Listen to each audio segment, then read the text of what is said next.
Hey guys, welcome back to another video, and this one is very special and highly requested by all of you actually. I remember when I bought the Pigalle Follies in Dragonfly from my London haul, and when I actually met Kristen Louboutin. If you haven't checked that video out, then do so up here. And my London haul, it was a mega massive London haul. Do check that up here. I suggested if you would like to actually see a video on just the Pigalle Follies, and many of you reverted back to me and said you would love to see a video on the Pigalle Follies. So I am today going to take you through the structure, the making, the model, the arch, all those nice amazing things that I personally love to see in a shoe. And I'm going to share and kind of also compare these shoes with some of the other iconic shoes by Louboutin. Now, to begin with, the Pigalle itself, the shoe that's called the Pigalle in the 120 mm height, which I don't have, unfortunately, I know, surprise, right? They are the classic from Louboutin and very rare nowadays to find actually. I have emailed my essays so many times and they are very rare to find. But those were the classic, the Pigalle in 120 mm. And then now they evolved to a much sexier Pigalle Follies, which also come in two sizes, 120 mm and 100 mm. And they also evolved into the Socate, which is a much sexier, a much curvier, a much higher pump. And it's not for the faint-hearted, because those shoes, if you have not watched my Socate video, please click the link here where I actually reviewed the Socate pump with you guys. So if you're familiar with the Pigalle Follies, I know many of you may be, and maybe some of you have never actually thought of getting a Pigalle Follies, I would highly recommend Pigalle Follies. Now the twist is here. Some of the Pigalle Follies come in a 120 mm height, which are a little bit difficult to walk in, but the 100 mm is a winner. Very comfortable, especially for women with small, narrow feet like mine. I have heard many women complaining about these shoes only because they have a very short toe box, which I'm going to demonstrate to you right now. These are my latest buy, the Pigalle Follies in a green suede-ish material. The Pigalle Follies have an extremely short toe box, which means a lot of toe cleavage. What I mean by the toe box is the height between the pump's pointy toe right here and where it ends. It's literally like 1.5 inch. That's a toe box. It's very, very short. It's extremely narrow. Now, those of us with larger feet, wider feet, I don't think this will be the shoe for you, because you will have your toes kind of getting squished in and painful. But guys, don't be discouraged, because Kristen Louboutin has such a wide variety of shoes for every woman. So I would also suggest that just because a shoe is popular, don't go into the store and say, hey, I'm taking that shoe. Buying luxury shoes for years and years has taught me one thing. Don't buy the shoe just because it's in style. As goes for clothing. Buy a shoe that you will wear, you will be comfortable with, and literally actually fits your foot. Sizing, guys, on these shoes. I am a true to size depending on the fabric or the material used. This may sound confusing, but I shall demonstrate. These are a suede. They are very tight. They kind of hug you right here and they hug you right at the back. So you don't have that foot slippage. Especially with the Pigalle Follies, I would highly recommend you try them on. You walk a few times, because Pigalle Follies always expand right here on the sides, if you can see that. And that depends on the fabric. So if you buy a Pigalle Follies in a patent, true to size. If you buy them in this fabric, suede-ish, true to size. But here's the twist. If you buy them, for me, in this glitter, these are the Dragonfly Pigalle Follies, and if you buy them in this fabric, they will stretch out right here. So I size down. This is a 35.5. So it highly depends on what kind of Pigalle Follies and what fabric or material or what they're made of. It highly depends on that because of the stretch, and they will stretch. They're unlike the Socate, they're unlike the classic Pigalle. These will stretch on the toe box. So guys, another interesting part about the Pigalle Follies is the arch. When you look at the arch of this shoe compared to the Socate, these are a Socate. Now if you notice the arch of the Socate, these are much more steeper, or you can call it the pitch. By pitch, I mean this area right here. It's like a vertical drop. So your foot literally goes in there pushes on and you're literally standing like this all day. That is why the socates are very, very difficult to walk in. But these here, you can notice the arch is ever so slightly dropped. Actually, not even slightly, it's dropped quite a bit, and then you have a much more chunkier, or a bit chunkier a heel than the socate. If you compare both the heel sizes, the stiletto, you can see this is a bit more thicker than this one right here. So I would definitely say that the options are many. There is the decolette if you want to go for that. That shoe is also very similar to the Pigalle Follies. But for me, the Pigalle Follies in 100 mm, I find so comfortable, I can wear all day. And also I would suggest that you go in and try a couple of different ones and different fabrics. I want to show you my foot right now. Many of you told me, or I got this feedback from my Giuseppe's and Naughty shoe collection, that you guys thought some of the shoes do not fit my feet well, but they do. The problem that I have with my feet, and it's not a problem, it's a very sexy issue to have, so I love it. My feet are born this way. I have an extremely high arch. Right there, an extremely high arch. All of you right now, look at your feet. Take off your shoes and look at your feet. Are they flat like a duck, just like that? So I have a very, very high arch, as you can see. So the shoes are not ill-fitted. It's just that my arch is very high. And that's my baby.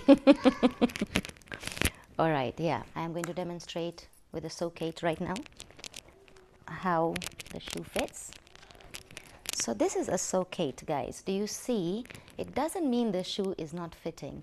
Many times Ali has also pointed this out to me. He says, but your foot is not in properly. But it is. To be honest, if I stand up, my foot is completely in, but I just have a very high arch. Now these socate also themselves have a very, very high arch. You can see right there. My arch does not fit, but it doesn't mean the shoe is not fitting. It just means I have an extremely high, natural, God-gifted arch.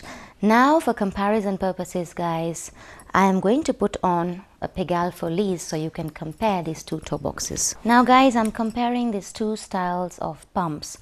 On my right foot, the orange ones are the socate and the green ones are the Pigalle Follies.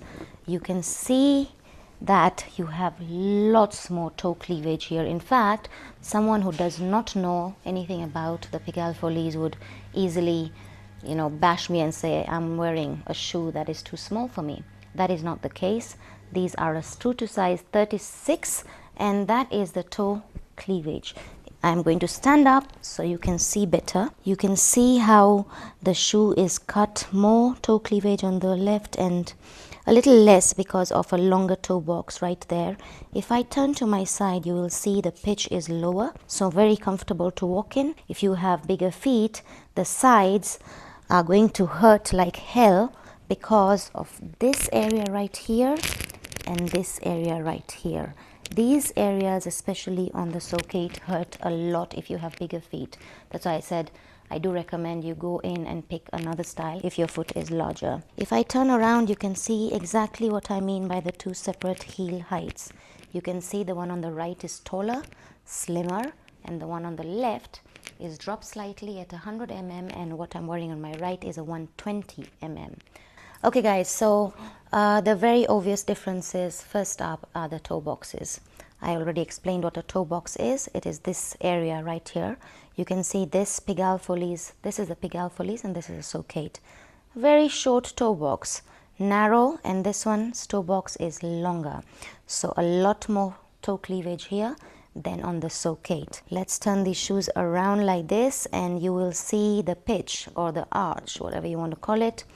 Very low cut, lowered arch right here, pitch, and over here a very high one. So this makes it almost a vertical drop, painful to walk in. If you can walk in these, you have my utmost respect because you are a fellow shoe queen. Turning these shoes around, you will see that one is a 120 mm height, which is the orange, the socate, and this is a Pigalle Follies. You will also notice the heel difference. This is a much more thicker, a much more sturdier heel balance wise, and this is a very literally like a pencil. I would also like to mention that if you do have a wider foot, the socate would hurt you right here, because they are so low cut. Also, I would like to say that if you are investing in a Pigalle Follies, I said they come in two heights. The 100 would be the best choice. You can wear it every day. For everyday wear, you can wear it to the office. They are very comfortable, and I said to you, this area on the Pigalle Follies do stretch out. So the more you wear them, the more comfortable they feel, and truly they are very comfortable. I wouldn't go for the 120 because they are not as comfortable. I have a pink pair here that I've owned for ages and I've worn to death, and the reason is because they are so comfortable. When you buy a Pigalle Follies, make sure it hugs you. Not hugs you in a way that you can't breathe, because you definitely don't want to buy a Pigalle Follies and then after 2 wears going to the office you get that slippage. By slippage I mean when your sole keeps slipping out and then you have to put an insole. So definitely size down in a Pigalle Follies is my recommendation. But of course depending on the material used. I recently got the Dragonfly right here, and I also have a green Pigalle Follies right here. Again, I'm so attracted to the Pigalle Follies now. I'm going to be selling all my sockets. If anyone is interested, I am working on trying to open a Depop or a website. I shall let you know when it's done in the next year, and you can shop my sockets if you like. As a shoe blogger, I have realized it is extremely important to buy a pair that you will wear and keep in your wardrobe, because there is no point spending money on shoes that are going to sit in your closet. And by that I don't mean don't buy the sockets. For me, I'm a shoe collector as well, so I like to have a few nice shoes that possibly I can't walk in. But Christian Louboutin himself once said that, who said you have to walk in the shoes? You don't have to walk in the shoes, so you can just stand in them, sit, have dinner and take them off. So for that reason I do have some collector's pieces which I absolutely love. But if you are on the lookout for investing in a pair of Christian Louboutin shoes which you want to wear day to day, and you don't want them to be collector's pieces, or you just want a Christian Louboutin shoe that you can wear everywhere, then I highly recommend the Pigalle Follies. These also come in a Pigalle Plateau, so if you want something with a platform, again a very comfortable shoe, you should check those out, or the Decolette. So guys, thank you so much for watching. I hope you really liked this video and the kind of educational approach I had with these shoes. Do let me know in the comment section below if you would like me to review other shoes, such as the iconic Lady Peeps from Christian Louboutin, the Pigalle Plateau. There are so many. Really, any shoes, if you want me to review them, then do let me know in the comment section below. Do not forget to give this video a thumbs up if you liked it and you enjoyed it. Also, do not forget to press this bell button down here to be notified every time I post a video, which is twice a week. And also, yeah, let me know, what kind of shoes are you wearing? Do you like the Pigalle Follies better, the Pigalle Classics, or the Pigalle Plateau? And what heights are you wearing them in? I would love to know, and we can exchange notes. Thank you so much for watching, guys. Until I see you in the next one, lots of love and light.